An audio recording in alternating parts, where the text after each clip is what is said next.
Hi, എല്ലാവർക്കും ഭാഗ്യലക്ഷ്മിയുടെ മറ്റൊരു മനോഹരമായ എപ്പിസോഡ് റിവ്യൂയിലേക്ക് സ്വാഗതം.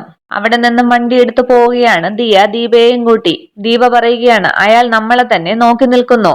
അതിന് മറുപടിയായി ദിയ പറയുകയാണ്, വായി നോക്കികൾ അങ്ങനെയാണ്, പെൺകുട്ടികൾ മറയുന്നത് വരെ നോക്കിക്കൊണ്ടിരിക്കും. ഇത് കേട്ട് ചിരിച്ച് വണ്ടി എടുത്തു പോവുകയാണ് ജഗൻ. പിന്നീട് കാണിക്കുന്നത് കോളേജിലേക്ക് എത്തുകയാണ് ദിയയും ദീപയും. ദീപയുടെ ഫ്രണ്ട് പറയുകയാണ്, ദിയെ, ഇന്നലെ ടിവിയിലെ താരം നിന്റെ അമ്മയായിരുന്നല്ലോ. ഇത് കേട്ട ദീപ പറയുകയാണ്, പിന്നെ താരം, സത്യം പറഞ്ഞാലുണ്ടല്ലോ നെഞ്ചിടിപ്പ് ഇതുവരെ മാറിയിട്ടില്ല. ഇനി അമ്മയെ അവന്മാർ എങ്ങനെ ദ്രോഹിക്കുമെന്ന് ഭയന്ന് നടക്കുകയാണ് ഞാൻ. കുട്ടിയുടെ അഭിപ്രായം എന്താന്ന് ഫ്രണ്ട് ചോദിക്കുകയാണ്. ചേച്ചിക്ക് വട്ടാണ്, ഇന്നലെ ടിവിയിലെ താരമായിരുന്നു എന്റെ അമ്മ. ഓർമ്മ വെച്ച നാൾ മുതലേ ഞങ്ങളുടെ വീട്ടിലെ താരമാണ് ഞങ്ങളുടെ അമ്മ. കേൾക്കടി, ഇങ്ങനെ ഒരു അമ്മയെ കിട്ടാനേ ഭാഗ്യം ചെയ്യണം. സത്യം പറഞ്ഞാൽ ആ വാർത്ത കേട്ടപ്പോൾ അവിടെ വന്ന് നിന്റെ അമ്മയെ കെട്ടിപ്പിടിച്ചൊരു ഉമ്മ കൊടുക്കാനാണ് എനിക്ക് അന്നേരം തോന്നിയത്. ഇവളുടെ ചേച്ചി തന്നെയാണോടി നീ? ഇത് കേട്ട ദീപ പറയുകയാണ്, പറയുന്നവർക്ക് അങ്ങനെയൊക്കെ പറയാം. നിനക്ക് ഞങ്ങളുടെ കാര്യങ്ങളൊക്കെ അറിയാമല്ലോ.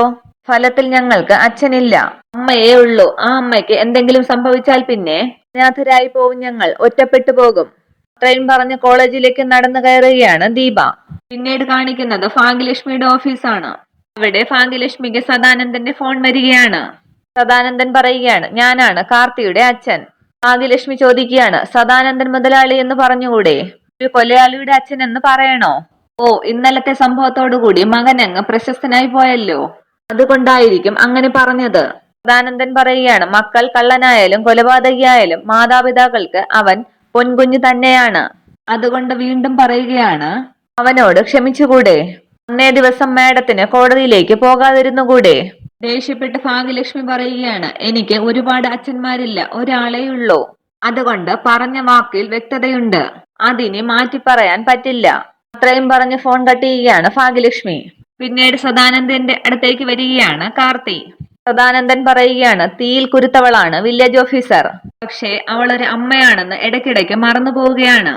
മക്കളോടെല്ലാവർക്കും സ്നേഹമായിരിക്കുമല്ലോ, അതുകൊണ്ടാണല്ലോ നിന്നെ പോലെ തല്ലിപ്പൊളിയെ പോലും ഞാൻ പാലൂട്ടുന്നത്. കാർത്തി, അഡ്വക്കേറ്റ് വിജയകുമാർ, അയാളായിരിക്കും ഈ കേസിൽ നിന്റെ വക്കീൽ. ഭാഗ്യലക്ഷ്മി കോടതിയിൽ വന്നില്ലെങ്കിൽ വിധി അനുകൂലമാക്കി തരാമെന്ന് അയാൾ ഉറപ്പു പറഞ്ഞിട്ടുണ്ട്. പക്ഷെ അവൾ പറയുന്നത് വരുമെന്നാണ്. എന്നാലേ വരാതിരിക്കേണ്ടത് നമ്മുടെ ആവശ്യമാണ്, നമ്മുടെ മാത്രം ആവശ്യം എന്ന് പറഞ്ഞിട്ട് അവിടെ നിന്നും പോവുകയാണ് സദാനന്ദൻ. എന്തോ ആലോചിച്ച് ഉറപ്പിക്കുകയാണ് കാർത്തി.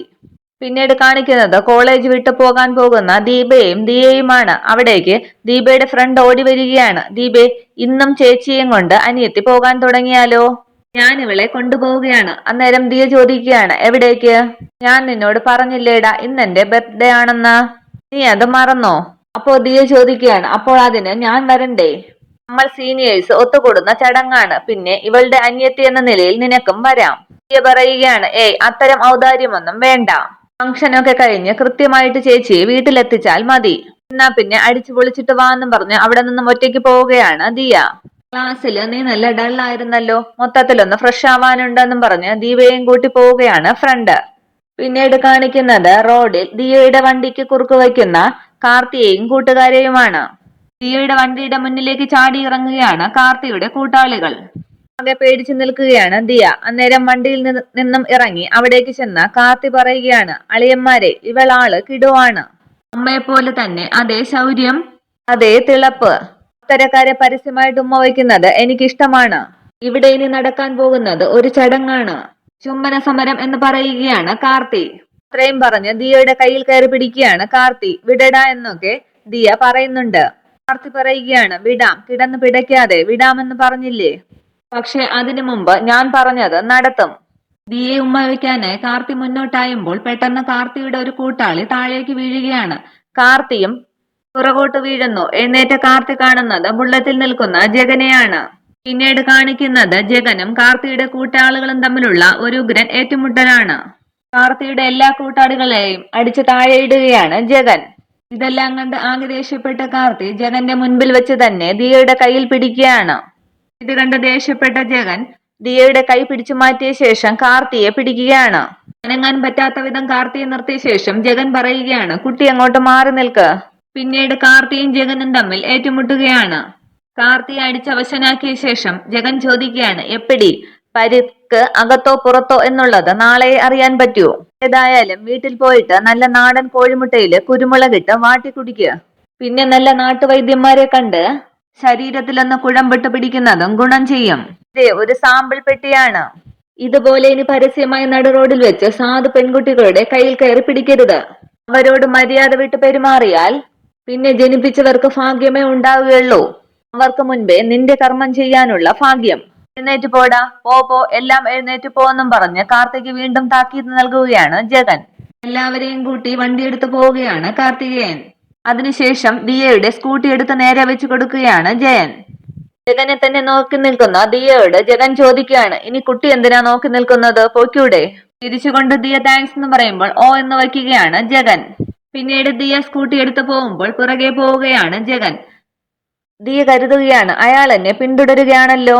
പിന്നീട് വീടിന്റെ മുൻപിൽ വണ്ടി നിർത്തുകയാണ് ദിയ. അന്നേരം ജഗനും വണ്ടി നിർത്തി ചോദിക്കുകയാണ്, ഇതാണോ വീട്? അതെ. ഭീഷണിയൊക്കെ ഉണ്ടെങ്കിൽ ഒറ്റയ്ക്കിറങ്ങി നടക്കണ്ട കേട്ടോ. ദിയ പറയുകയാണ്, വീട്ടിലൊന്ന് കയറിയിട്ട് പോകാം. വേണ്ട. ഇത്രയും പറഞ്ഞു പോകാൻ തുടങ്ങുമ്പോൾ ജഗനോട് വീണ്ടും ദിയ ചോദിക്കുകയാണ്, അല്ല എന്താ ചേട്ടന്റെ പേര്? ഒരു പേരിൽ എന്തിരിക്കുന്നു, ഓക്കെ എന്നും പറഞ്ഞ് വണ്ടിയെടുത്ത് പോവുകയാണ് ജഗൻ. പിന്നീട് കാണിക്കുന്നത് തിരികെ വീട്ടിലെത്തുന്ന കാർത്തിയാണ്. ആകെ ദേഷ്യപ്പെട്ട് അകത്തേക്ക് കയറിയിരിക്കുകയാണ് കാർത്തി. അമ്മ ചോദിക്കുകയാണ്, എന്താ നിന്റെ മുഖത്തൊരു പാട്, ആരെങ്കിലും തല്ലിയോ? കാർത്തി പറയുകയാണ്, അവളുടെ ഒരു മകളുണ്ടല്ലോ, ആ കാന്താരി ദിയ. അവളെ വഴിയിൽ തടഞ്ഞ് പരസ്യമായി അപമാനിക്കാൻ നോക്കിയതാണ്. എവിടെ നിന്നറിയില്ല, പെട്ടെന്നൊരുത്തൻ ചാടി വീണു. ഒറ്റയ്ക്ക് നിന്ന് തല്ലി ഞങ്ങൾ 3 പേരെ. അത് കേട്ട് ചിരിച്ചുകൊണ്ട് സദാനന്ദൻ പറയുകയാണ്, മിടുക്കൻ. നിനക്ക് 2 തല്ലിന്റെ കുറവുണ്ടായിരുന്നു. അതെ, മുഖത്തെ പാട് മാത്രമേ ഉള്ളൂ, അതോ ശരീരം മുഴുവൻ ഉടഞ്ഞിട്ടുണ്ടോ? അങ്ങനെയാണെങ്കിലേ 2 ദിവസം കഴിഞ്ഞ് വേദന തുടങ്ങൂ. ആന്തരിക അവയവങ്ങൾ പ്രതികരിച്ചു തുടങ്ങും. കാർത്തി പറയുകയാണ്, ആ വില്ലേജ് ഓഫീസർ മകളുടെ പ്രൊട്ടക്ഷന് വേണ്ടി ആളിനെ വിട്ടിട്ടുണ്ടോന്ന് അറിയില്ല. സദാനന്ദൻ ചോദിക്കുകയാണ്, നിന്നെ തല്ലിയവനെ ഇതിനു മുമ്പ് കണ്ടിട്ടുണ്ടോ? ഇല്ല, നല്ല കരുത്തനാണ്.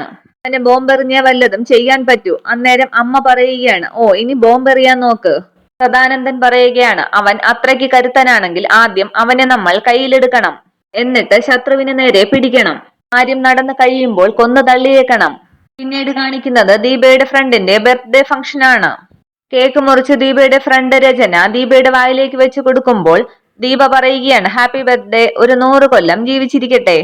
അയ്യോ വേണ്ടായോ, ഒരു മാക്സിമം ഒരു 60 എന്ന് പറയുകയാണ് രചന. ഇനി നമുക്ക് എന്തെങ്കിലും കഴിക്കാമെന്ന് പറഞ്ഞ് കേക്കൊക്കെ കൊടുത്ത ശേഷം എല്ലാവരും പോവുകയാണ്. ആദ്യം ദീപ മോൾക്ക് എന്നും പറഞ്ഞ് രചനയുടെ അമ്മ ജ്യൂസ് എടുത്ത് കൊടുക്കുകയാണ് ദീപയ്ക്ക്. കുറച്ചു സമയം കഴിഞ്ഞ ശേഷം ജ്യൂസ് കുടിച്ച ദീപയ്ക്ക് തല കറങ്ങുകയാണ്. അതേസമയം ദീപയെ ശ്രദ്ധിക്കുകയാണ് രചന. ദീപയെ കണ്ട് രചന ചോദിക്കുകയാണ്, എന്തു പറ്റി മോളെ, നിനക്ക് നല്ല തളർച്ചയുണ്ടല്ലോ, തല കറങ്ങുന്നത് പോലെ എന്ന് പറയുകയാണ് ദീപ. നീ വാ, നിനക്ക് ഇതെന്തു പറ്റിയെന്നും പറഞ്ഞ് അകത്തേക്ക് കൂട്ടിക്കൊണ്ടു പോവുകയാണ് ദീപയെ രചന. നിനക്ക് BP ഉണ്ടോ മോളെ എന്ന് ചോദിക്കുകയാണ് രചന. ഇല്ല എന്ന് പറയുകയാണ് ദീപ. BP ലോ ആയാലും ഹൈ ആയാലും പ്രശ്നമാണ്. ഇവളെ അകത്ത് കൊണ്ടുപോയി കിടത്താം, കുറച്ചു സമയം കിടക്കട്ടെ എന്ന് പറയുകയാണ് രചന. അങ്ങനെ എല്ലാവരും ചേർന്ന് പിടിച്ചുകൊണ്ട് അകത്ത് കൊണ്ടുപോയി കിടത്തുകയാണ് ദിയെ, രചനയും കൂട്ടുകാരും. അതേസമയം അവിടെ എത്തുകയാണ് കാർത്തിയും കൂട്ടുകാരും. കാർത്തിയെ കണ്ട് ഭയന്ന് പുറത്തേക്ക് ഇറങ്ങി വരികയാണ് രചന. ആകെ ഭയന്ന പോലെ നിന്ന രചന പെട്ടെന്ന് കാർത്തിയെ നോക്കി ചിരിക്കുകയാണ്. ചിരിച്ചുകൊണ്ട് എന്തായെന്ന് കാർത്തി ചോദിക്കുകയാണ്. രചന പറയുകയാണ്, പറഞ്ഞതുപോലെ ചെയ്തിട്ടുണ്ട്. ഗുഡ്, ഇനി ബാക്കി കാര്യങ്ങളൊക്കെ ഞാൻ ചെയ്തോളാം. രചന പറയുകയാണ്, ദേ കാർത്തി, ഒരു കാര്യം ഞാൻ പറഞ്ഞേക്കാം. ഞാൻ വാക്ക് പാലിച്ചു, നീയും വാക്ക് പാലിക്കണം. ഒരു കാരണവശാലും അവൾക്ക് പരിക്കൊന്നും പറ്റരുത്. ഇല്ലടി കൊച്ചെ, ഇതൊന്നും അത്ര വലിയ പുതുമയുള്ള കാര്യമൊന്നും അല്ല. ആണിനെ അടിമകളാണ് എന്ന് ചിന്തിക്കുന്ന ചില പെൺകുട്ടികൾക്ക് ഇതുപോലെയുള്ള ചെറിയ ഷോക്കുകൾ ഞാൻ കൊടുക്കാറുണ്ട്. രചന പറയുകയാണ്, ദിയെ പോലെ അല്ല അവള്, പാവമാണ്. കാർത്തി പറയുകയാണ്, അറിയാം, അവങ്ങളുടെ പ്രാക്ക് ഞാൻ വാങ്ങിക്കുകയല്ലേ, മതി, അത് മതി. പിന്നീട് കാണിക്കുന്നത് ഭാഗ്യലക്ഷ്മിയുടെ വീടാണ്. അവിടെ ദിയയ്ക്ക് ദോശ ചുട്ടുകൊടുക്കുകയാണ് ഭാഗ്യലക്ഷ്മി. ദിയ പറയുകയാണ്, നമ്മളെ സിനിമയിലൊക്കെ കാണുന്നത് പോലെ തന്നെ അമ്മേ, ഒറ്റയ്ക്കൊരാൾക്ക് 4-5 പേരെയൊക്കെ തല്ലാൻ പറ്റും. ഭാഗ്യലക്ഷ്മി പറയുകയാണ്, ആ പയ്യനെ കണ്ടിരുന്നെങ്കിൽ ഞാനൊരു ഷേക്ക് ഹാൻഡ് കൊടുത്തേനെ. അത്തരക്കാരും നമുക്കിടയിൽ ഉണ്ട് മോളെ, സ്ത്രീകളെ ശല്യം ചെയ്യുന്നവരെ കൈകാര്യം ചെയ്യുന്ന ആൾക്കാര്. ദിയ പറയുകയാണ്, എങ്കിലും ഇതിനു മുൻപ് കണ്ടുപരിചയം പോലും ഇല്ല. എന്നിട്ടും സ്വന്തം പെങ്ങന്മാർക്ക് ഒരാപത്ത് വരുമ്പോൾ ഒരേട്ടനെ പോലെ അത് എങ്ങനെ പെരുമാറുമോ അതുപോലെയാണ് അയാൾ എന്റെ കൂടെ നിന്നത്. വീടിന്റെ ഗേറ്റ് വരെ എന്നെ വിട്ടിട്ടാണ് പോയത്. അയാളുടെ പേര് നീ ചോദിച്ചില്ലേ? ചോദിച്ചു. പക്ഷേ പറഞ്ഞില്ല. അവസാനം ചെറിയൊരു ഉപദേശവും തന്നിട്ട് ആള് പോയി. എന്തായാലും മോളിനി അയാളുടെ മുഖം മറക്കില്ലല്ലോ. ഒരിക്കലും മറക്കില്ല. എന്റെ ജീവിതത്തിൽ ഇതുപോലെ ഒരാളിനെ ഞാൻ ആദ്യമായിട്ട് കാണുകയാണ്. ദീപ ഇനിയും വന്നില്ലല്ലോ മോളെ. ചേച്ചിയുടെ ചങ്കായ കൂട്ടുകാരിക്കൊപ്പമല്ലേ പോയത്? ബർത്ത്ഡേ ആഘോഷിക്കുകയായിരിക്കും. ഭാഗ്യലക്ഷ്മി പറയുകയാണ്. അങ്ങനെ ആഘോഷങ്ങളോട് വലിയ താല്പര്യമൊന്നും ഇല്ലാത്ത ആളാണല്ലോ. എന്ത് പറ്റി? അത് കേട്ട് ദിയ പറയുകയാണ്. ഏതായാലും ഉടനെ വരും. മോൾക്ക് നേരെ സദാനന്ദന്റെ മോനും ഗുണ്ടകളും വന്നതുകൊണ്ട് അമ്മയ്ക്ക് എന്തോ ഒരു പേടി പോലെ. മോളുടെ 4.5 തന്റെ ഇടം പോലും ദീപയ്ക്കില്ല. അതാണ് അമ്മയെ അലട്ടുന്നത്. അത് കേട്ടൊന്ന് വിഷമിക്കുകയാണ് ദിയയും.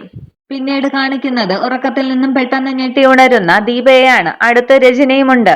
ചുറ്റുമൊക്കെ നോക്കിയിട്ട് ഞാനിതെവിടെയാന്ന് ചോദിക്കുകയാണ് ദീപ. രചന പറയുകയാണ്. നീ ഇതെവിടെയാന്ന് നിനക്കറിയില്ലേ? ജ്യൂസ് കുടിച്ചു കഴിഞ്ഞിട്ട് ഉറക്കം വരുന്നു എന്നും പറഞ്ഞ് ഒറ്റ കിടത്തമായിരുന്നു.